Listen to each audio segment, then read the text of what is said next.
Imagine watching a friend bake a cake. Like you're sitting at the kitchen island and you see them confidently grab the salt shaker and just pour a full cup of it into the batter, totally thinking it's sugar. Oh, wow. That's a disaster. Right. The cake is immediately entirely ruined.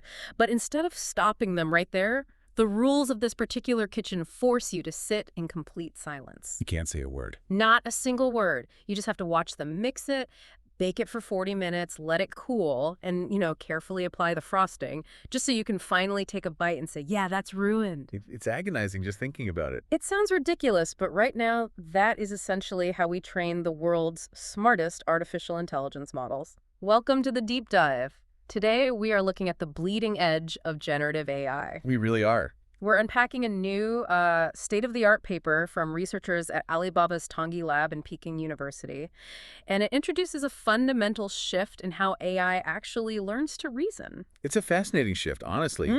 They're introducing a training method called ESPO, Which stands for? Early Stopping Proximal Policy Optimization. And at its core, it acts as a real-time kill switch for that exact cake baking scenario you just mentioned. Okay, let's unpack this. Because to understand why we need a kill switch, we really have to understand the baseline. Like when an AI is learning to solve a complex, multi-step math problem, how is it actually practicing? So today, large language models rely heavily on a branch of machine learning called reinforcement learning. Specifically, they use a standard algorithm called PPO. Proximal Policy Optimization, right? Exactly. Proximal Policy Optimization.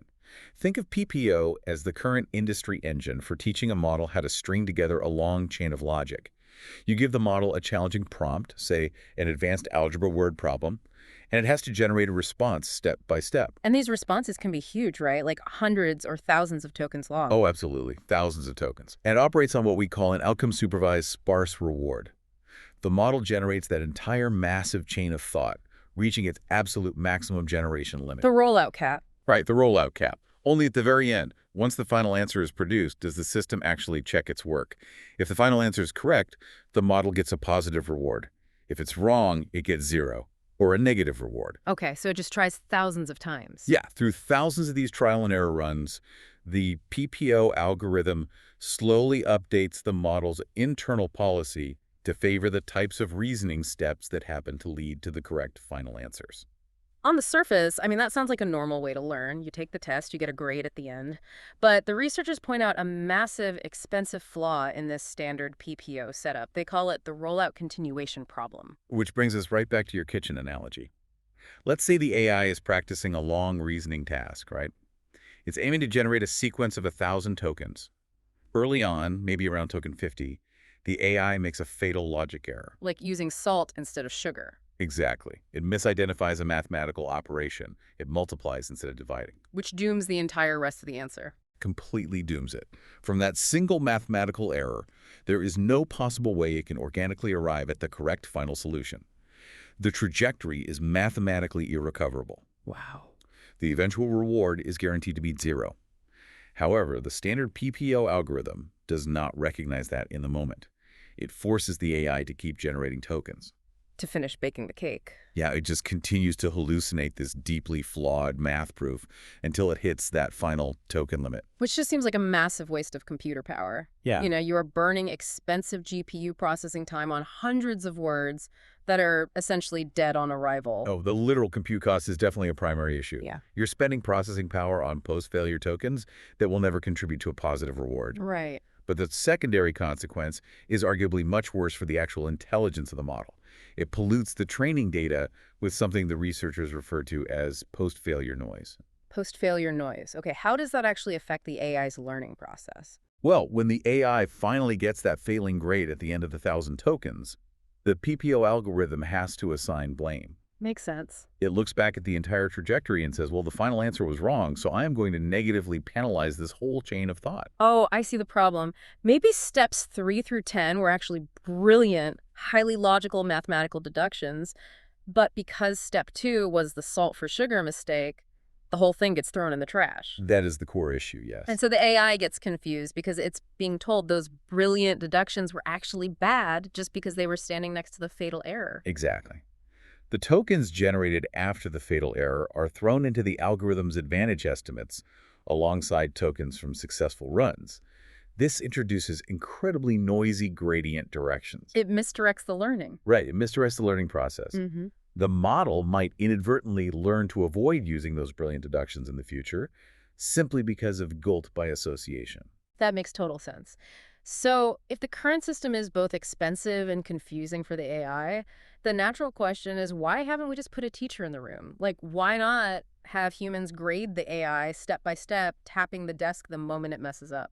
Well, that approach does exist. They are called process reward models, or PRMs. Okay. They provide granular step-by-step feedback. But the limitation there is pure scale. To build the training dataset for a PRM, you need highly qualified human annotators. Like math PhDs or something. Often people with advanced degrees, yeah. You need them to manually evaluate every single intermediate reasoning step the AI takes. When you're training models on millions of complex problems, the human labor cost becomes astronomical and incredibly slow. Right. You can't realistically hire an army of math PhDs to sit and grade billions of individual tokens. That's just impossible. Exactly. What about other software solutions then? I feel like I've seen a lot of recent papers talking about alternatives to standard PPO. There are quite a few recent optimization methods trying to solve this credit assignment problem. You'll see acronyms like GRPO or DAPO. I've seen those. Without getting bogged down in the math, their general mechanism is to retrospectively apply different weights to different parts of the generated text. So they look backward. Yeah, they use complex normalization techniques to try and figure out which specific paragraphs helped and which ones hurt, rather than just blaming the whole sequence equally. But they still require the AI to finish the test first. Like they still force you to bake the whole salty cake before they do that complex math to assign the blame. That is the crucial distinction. They might be better at assigning the grade, but they still waste the compute power exhausting the full horizon. And that is where the ESPO innovation really shines. Because it stops it early. Right. ESPO detects the irrecoverable failure on the fly. It taps the desk the moment the AI makes a mistake, without needing a human in the loop and without adding heavy, complex new neural network layers to the model. What's really clever here is how lightweight it seems. The paper notes that ESPO derives its failure signal directly from the math the model is already doing. Yes, it is very elegant. It introduces a mechanism called surrogate regret. But we definitely need to break that down. How does an algorithm experience regret in the middle of a math equation? Well, what's fascinating here is that it all comes down to the fundamental way a language model predicts text. Specifically, looking at something called the logic gap. The logic gap, okay. At every single step of generating a response, the AI's internal policy calculates a probability score for every possible next word in its vocabulary. These raw probability numbers are the logits. So it looks at the dictionary and says, based on the sentence so far, I am 90% sure the next word should be therefore, and 5% sure it should be apple. Yes. And the action the policy most wants to take, that 90% choice, is called the greedy action. It's the safest, most statistically logical next step, according to the AI's current knowledge. But during training, we don't always want the AI to take the safest path, right? We want it to try new things so it can discover better ways to solve problems. That is the essence of reinforcement learning. We require the AI to explore. So instead of always taking the greedy action, the AI samples from its probabilities. Occasionally, it will deliberately choose a less likely path. An exploratory action. Right, an exploratory action, just to see where it leads. Now, ESPO is constantly monitoring this process. At every step, it calculates the mathematical difference, the gap between the greedy action it should have taken and the exploratory action it actually took. Wait, so it's just looking at the difference between the action the AI should have taken greedily versus the one it actually took during exploration? If that gap is too wide, the system flags it as regret. That is the mechanism, yeah. The researchers discovered through their data that this logic gap diverges very sharply right at the point of a fatal failure. Oh, wow. The model essentially knows its exploratory step is a huge deviation from its core logic. And the beautiful part of ESPO is that it gets this regret signal completely for free. Because it's already calculating it anyway. Exactly. Those logic probabilities are already being computed every single millisecond during standard text generation. It's just using its own internal hesitation against it. But I see a potential issue here. Just because an AI takes a weird, low probability step doesn't guarantee it's making a fatal error, right? That's a fair point. Because sometimes taking a weird step is exactly how you discover a brilliant new shortcut. If we just kill the run every time the AI tries something unusual, wouldn't we never get any innovation? Which is exactly why a simple regret signal is not enough to pull the plug. If we only monitored the logic gap, we would ruthlessly penalize out-of-the-box thinking. Right. ESPO needs a second opinion to confirm that the weird step is actually harmful. It needs a critic. A critic. Yeah. Let's talk about the critic. How does ESPO actually make the final call to terminate a rollout? So PPO utilizes what we call an actor-critic architecture. The actor is the policy generating the words. The critic is a separate component of the model whose entire job is to constantly evaluate the current state of the text and estimate the remaining value of the trajectory. Okay, so if the actor is playing a game of chess, making the moves, the critic is standing right behind them, looking at the board after every single move and calculating the odds of eventually winning the game. That is a very accurate way to picture it. ESPO introduces a value-gated stopping criterion. It takes the surrogate regret, that logic gap we talked about, and smooths it out over time. Why does it need to smooth it out? Because language is nuanced. A single weird word like the or a might briefly spike the regret, but it doesn't mean the math logic is broken. I see. By smoothing or accumulating the regret over a short window of tokens, ESPO ensures it is reacting to a sustained, meaningful divergence from logic, not just a minor grammatical quirk. Then it compares that accumulated regret against the critic's estimated value. Okay, let me translate this into the sequence of events. The AI takes a weird step, and the regret spikes. ESPO then asks the critic, hey, what are our chances of winning from here? Exactly. If the critic says we're actually in a great position, the future return looks high, ESPO gives the actor leeway. It lets it keep exploring. Right. But if the AI takes a weird step and the critic looks at the board and says, this is a disaster, our predicted return is basically zero, boom, cut the mic. Cut the mic. The stopping threshold is entirely dynamic. High predicted return equals a high tolerance for deviation. Low predicted return equals a very tight tolerance. It's a sliding scale. Exactly. The critic acts as a brilliantly balanced gatekeeper, ensuring we only terminate runs that are both highly unusual and demonstrably leading to failure. There has to be a vulnerability here, though. Like, on day one of training a brand new AI, the critic doesn't know how to play chess either. It's just guessing randomly. That is very true. So if the critic doesn't know what a winning board looks like, how can it accurately trigger the kill switch? The researchers absolutely planned for that vulnerability. If ESPO was active immediately at the start of training, that randomly guessing critic would trigger the kill switch constantly and incorrectly. It would just be firing off randomly. Yes. It would terminate incredibly good ideas simply because the critic hadn't learned to recognize their value yet. This would bake a massive objective bias into the model right from the start. So how do they protect the AI while the critic is still learning the ropes? Through a safeguard they call the critic warm-up. Early in the training process, ESPO completely disables the stopping rule. It just turns it off? It lets the model train exactly like standard PPO. Oh, yeah. It lets it bake the whole cake, make mistakes, and finish the rollouts.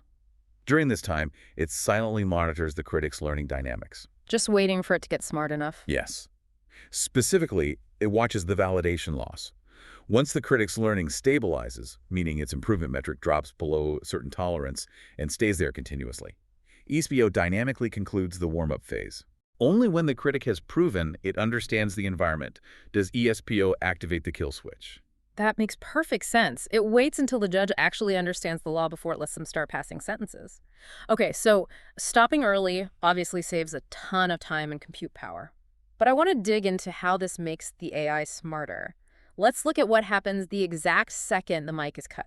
This brings us back to solving that post-failure noise problem. The core benefit of ESPO is clean credit assignment.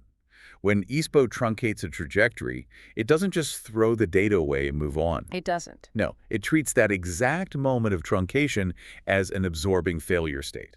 An absorbing failure state. Okay, what does that mean for the AI's learning signal? It means it immediately assigns a terminal failure penalty directly at that specific step. No more tokens are generated. The temporal difference error, which is the negative mathematical signal that tells the AI don't do this, is concentrated entirely at the point where the logic broke. Oh, I see. Instead of smearing a vague penalty across an entire paragraph of text and confusing the model, the algorithm points a laser right at the bad multiplication step and says, this specific choice is why you failed. I have to push back on this a little because from a learning perspective, this sounds incredibly strict. Like, if we have this aggressive kill switch and we punish the AI the very second it deviates into a bad state, won't the AI just become terrified of trying anything new? It's common worry. Right. Won't we just get a rigid robotic model that only takes the absolute safest path? In machine learning, we refer to that exact fear as entropy collapse.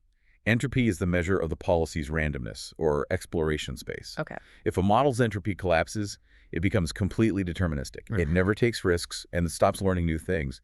It's a very valid concern, but the empirical data from the paper tells a completely counterintuitive story. Counterintuitive how? What did the data show? ESPO actually maintains higher entropy throughout the training process than standard PPO. Wait, really? It explores more.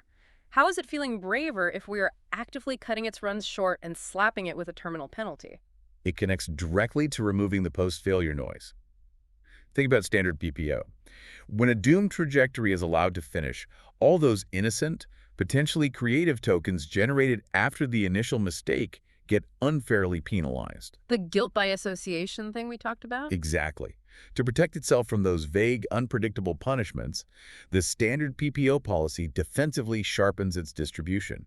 It stops taking risks anywhere because it doesn't know exactly which part of the paragraph it's being punished for. Ah, okay. Standard PPO is constantly punishing innocent bystanders, so the AI just shuts down its creativity entirely to avoid getting burned.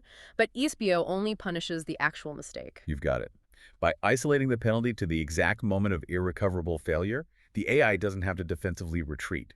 It retains its probability mass on plausible, creative alternative continuations. That is wild. It learns, I can still try weird things in paragraph 3, as long as I don't break the fundamental rules of division in paragraph 1. It feels safe to explore because the boundaries of failure are clearly and immediately defined. So what does this all mean when the rubber meets the road? We have the elegant theory, we have the surrogate regret, the critic warm-ups, and the clean credit assignment. But did this actually work when they tested it against the standard model? The benchmark results are highly impressive. The researchers tested ESPO on the DeepSeek R1 Distill-Q models, running extensive experiments on both the 1.5 billion and 7 billion parameter scales. Okay, serious testing. Very serious. They benchmarked ESPO against standard PPO and against DPO, which is one of those newer complex mathematical methods we mentioned earlier. Across the board, ESPO outperformed them. Let's get into the specifics. Like, how much better are we talking? On the 7B model, testing on AME 2024, which is a notoriously difficult mathematical reasoning benchmark, ESPO hit 46.28% accuracy compared to standard PPO's 45.25%. That's a solid bump. It is. On AMC 2023, it hit 85.83%, which is nearly a 3-point jump over PPO. And on Math 500, it achieved 87.42%. Those are really solid gains on incredibly tough tests. But if I'm understanding the full picture here, it's not just a victory in accuracy. ESPO is achieving higher scores while simultaneously cutting off bad runs early. Correct. So we should be seeing a massive drop in the actual compute required to train the model, right? Yes. It is a significant dual victory. Yeah. While achieving those higher scores, ESPO saved more than 20% of rollout tokens cumulatively over the entire training run. 20%. Yeah. At the 7 billion parameter scale, that translates to consuming roughly 230 million fewer tokens than standard PPO. It is producing a noticeably smarter reasoning model, and it is vastly cheaper and faster to train. I can hear a skeptical data scientist looking at those numbers right now and asking an obvious question. Which is, If the model is training on 20% fewer tokens and getting smarter, maybe shorter sequences just happen to train better models. Like, maybe you don't need this complex logic gap stuff at all. What if you just randomly stopped the AI during training to save tokens? Wouldn't you get the same result? That is a critical variable to isolate, and the researchers performed an ablation study to test exactly that hypothesis. They call it variant F in the paper. Oh, they actually tested it. They did. They set up an experiment where they just randomly stopped the AI during training, artificially cutting off rollouts at the exact same frequency that ESPO stops them. A completely blind random kill switch. What happened to the scores? The performance completely collapsed. Yeah. When they used random stopping, that ANE 2024 score plummeted from 46.3% all the way down to 42.4%. Ouch. Yeah, it performed significantly worse than every other method they tested. Wow. So that definitively proves the magic is not just the token reduction. It is the surgical precision of where ESPO makes the cut. Actively targeting the irrecoverable logic errors is what cleans up the learning signal. It confirms that ignoring the policy's internal confidence and the critics' value estimates and just blindly chopping off text actively harms the learning process. The intelligence of the system lies entirely in real-time failure detection. But no detection system is flawless, right? Does ESPO ever make a mistake and jump the gun? Like, does it ever accidentally kill a rollout that actually would have resulted in the correct answer if it had just been left alone? It does occasionally happen. They track the false positive rate carefully. These are situations where the trajectory was truncated by ESPO, but the underlying data showed it would have eventually solved the problem. And what was the rate? The false positive rate sits at about 2.7%. 2.7%. Honestly, that seems like an incredibly low margin of error. It is a very small price to pay. You are sacrificing a roughly 2.7% chance of a correct answer in exchange for a massively cleaner overall training signal and a 20% reduction in your heavy compute costs. The trade-off is just obvious. Absolutely. The net benefit to both the model's reasoning capabilities and the financial training budget far outweighs the occasional premature termination. This entire concept really shifts how we view the scaling of AI. Like for you, the listener, trying to stay ahead of the curve on where generative AI is heading, the core takeaway here is that the future isn't just about brute force. No, it's not. It's not just about building bigger data centers, feeding models trillions of more words, and letting them run wild until they exhaust themselves. The bleeding edge is moving toward elegant efficiency. It really is about teaching the AI to possess a form of metacognition. We're giving it the architectural ability to recognize its own irrecoverable mistakes in real time. By doing so, we save immense amounts of computation, and we dramatically improve the model's ability to navigate multi-step logic. It's the literal definition of working smarter, not just harder. But of course, research like this always opens new doors. Where does this technology go next? If we connect this to the bigger picture, we have to look at the limitations in future work outlined in the paper. Right now, ESPO works brilliantly on a discrete, token-by-token basis. It is perfectly suited for generating a paragraph of text or solving a math equation on a screen. Okay. But imagine extending this exact same real-time failure detection to multi-turn agentic settings. You mean taking it off a text screen like an AI navigating a computer desktop to organize their files, or a physical robot navigating a room? Exactly. Mm. This raises an incredibly complex question for the field. How will we mathematically define a logic gap or surrogate regret when an AI makes a physical mistake in a 3D continuous environment? Oh, man. If a robot arm reaches for a cup of coffee and knocks it over, the error doesn't exist in a single vocabulary token. It occurs across complex, continuous environmental steps. Scaling this real-time kill switch philosophy to physical agentic AI is arguably the next great frontier in reinforcement learning. That is a wild thought to leave on. Just trying to figure out the math required to teach a robot to immediately realize it ruined the cake, instead of proceeding to put the frosted, ruined mess on the dinner table anyway. Thank you so much for joining us on this deep dive. We hope this helped clear the muddy waters of how AI models are actually learning to reason. Keep exploring, stay curious, and we will catch you on the next one.